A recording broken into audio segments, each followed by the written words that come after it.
C'est la balance entre les recettes et les dépenses énergétiques qui vont déterminer votre poids. Les dépenses, ce n'est pas que le métabolisme de base, c'est aussi l'exercice physique. Mais c'est aussi autre chose.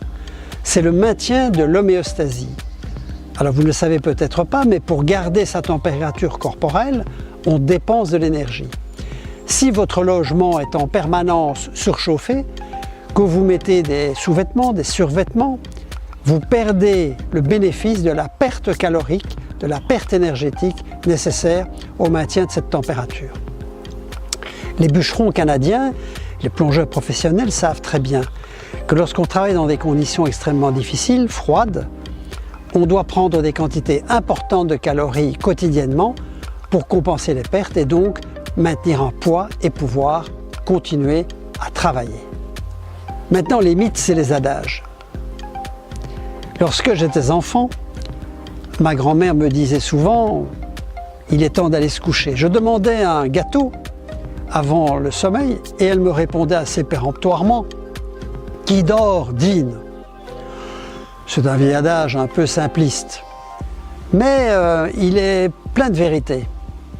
D'abord, il discrimine la journée de la nuit.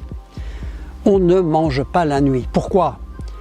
Parce que la chronobiologie nous apprend que la nuit, les fonctions physiologiques de la digestion sont ralenties.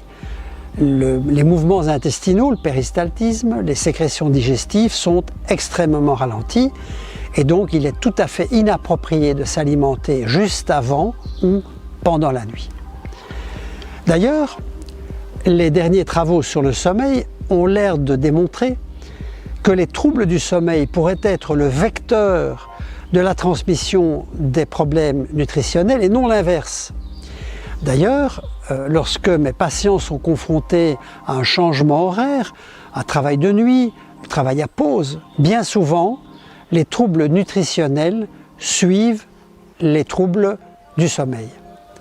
Donc, c'est important de savoir qu'il faut gérer autant son sommeil que sa nutrition. Alors, ce n'est pas en regardant une crêpe Suzette ou des profiteroles au chocolat qu'on prend du poids. C'est bien en les mangeant.